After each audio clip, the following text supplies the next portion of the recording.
Very good morning to you. We are following several developing stories overnight in Troy. Right now, we do want to get to your forecast first. This here is a live look outside using our Flyover Skycam network. Of course, these temperatures are cold settling into the capital region. Let's get right over to meteorologist Craig Gold. Morning, Craig. Good morning, Heather. And they're about to get colder as we get you into a new work week. As far as precip is concerned today, a few mixed rain snow showers out there. The chance isn't overwhelmingly high, but it's still there. Throughout the day today in the capital region. A little bit higher, though, as you go up in elevation, like we're seeing right now over western New England. Some light snow showers coming over the Taconics into the southern Green Mountains and also into the Berkshires. And then we're looking at it picking back up once you jump over the Hudson Valley into the hill towns out west. We're looking at some snow showers as well coming off the Great Lakes associated with another cold front, which is going to be working through the area. So a series of cold fronts over the last couple of days. With each one, we get progressively colder, and tomorrow is where we're going to see the apex of this real cold weather. Temperatures outside right now, mostly in the 30s, 36 at the airport, and we've got some 20s down across the northern Catskills, so some chilly stuff out that way. We'll wind up making it up to near 40 by the middle part of the day, and then a cold front slides through. We'll slide back down through the 30s later in the afternoon. Again, a couple of mixed rain and snow showers out there. I'll have the cold details for the beginning of the week coming up in just a few. Heather? Craig, thank you so much. It was a busy night for first responders in the Collar City with a fire, shooting, and stabbing. Right now, the Troy Fire Department is still on the scene of what was a second alarm fire. CBS 6 is there right now, and this is a live look at the scene. The fire happened at 188 6th Avenue around 3:20 this morning.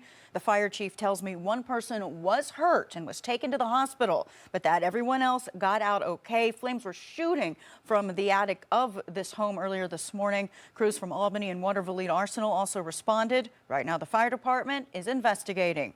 Just hours prior, just before midnight, crews responded to a shooting at 28 4th Street in downtown Troy. Police confirm multiple shots were fired here and that there are multiple victims.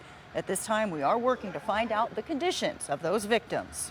And just before the shooting call, there was a stabbing in Troy. This happened on 2nd Avenue. The Troy Fire Department confirms it transported one victim to the hospital. No word on injuries or if there are any suspects.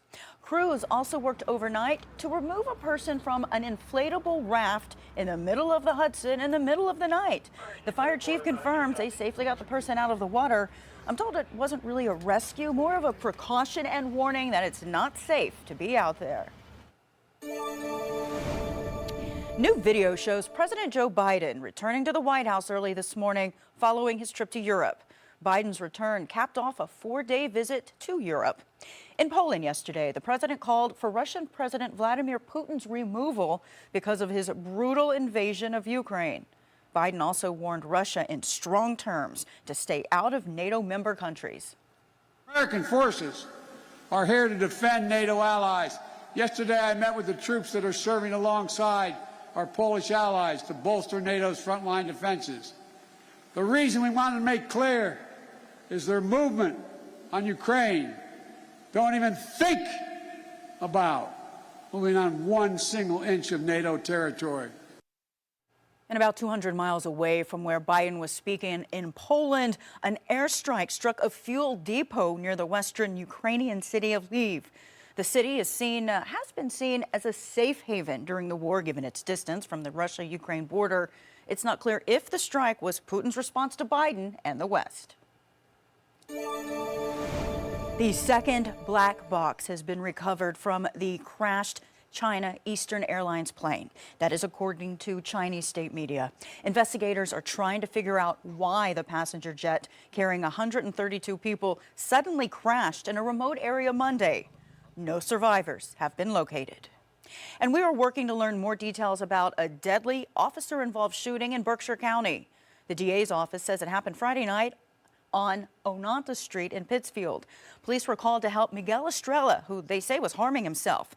They say the 22-year-old refused medical care, so first responders left. But officials say police were called back because Estrella was still causing a disturbance. When they got there, police say Estrella came towards them with a knife. They say they tried to stop him with tasers, but they didn't work.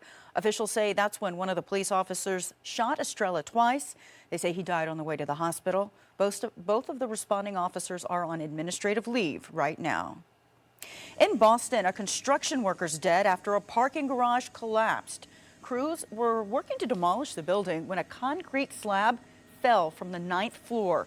Boston Fire Commissioner says during the collapse, a construction worker who was in a construction vehicle fell over the side of the garage. His body was found under a pile of rubble. A second person was taken to an area hospital. A wildfire is forcing 19,000 people out of their homes in southern Colorado. Everything within a quarter-mile radius of the National Center for Atmospheric Research was cleared out when the fire broke out yesterday. Right now, there is no word on a cause. We're tracking all of these developing stories on our website, cbs6albany.com. Make-A-Wish Northeast New York is back to granting wishes after putting many on hold during the pandemic. They are thanking community members that help make those wishes come true. Last night was a Spark Joy Gala at the Hollow Springs in Saratoga Springs. The gala raises money to help grant life-changing wishes for critically ill children. It's also an opportunity to thank the donors who make it all happen. What's nice about this gala is that we're able to tell the stories of a lot of our wish ambassadors to help show our donors of the impact of their support to making these kids, to helping these kids to get better. The CEO says there's a lot of excitement because it's the first gala in 3 years. They typically grant about 100 wishes per year, but many were postponed for the pandemic, and this event will help them get back on track. Now's the time you can get your picture taken with the Easter Bunny at Colony Center. Hippity hop, look at Peter go. The bunny arrived yesterday. He's on the lower level near Macy's and will be available Monday through Saturday, 11 a.m. to 7, and Sundays, 11 to 6. He's also going to pose with pets 3 different days, March 30th, April 6th, and April 13th. The bunny will be there until the day before Easter, April 16th. Reservations are encouraged.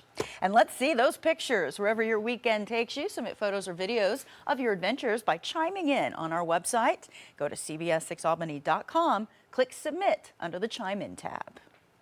Maybe you feel like the pandemic has aged you. It's only been 2 years, but feels more like 10 when it comes to your skin and body. Medical reporter Liz Bonus shares some topical things you can do to reduce the signs of that aging next.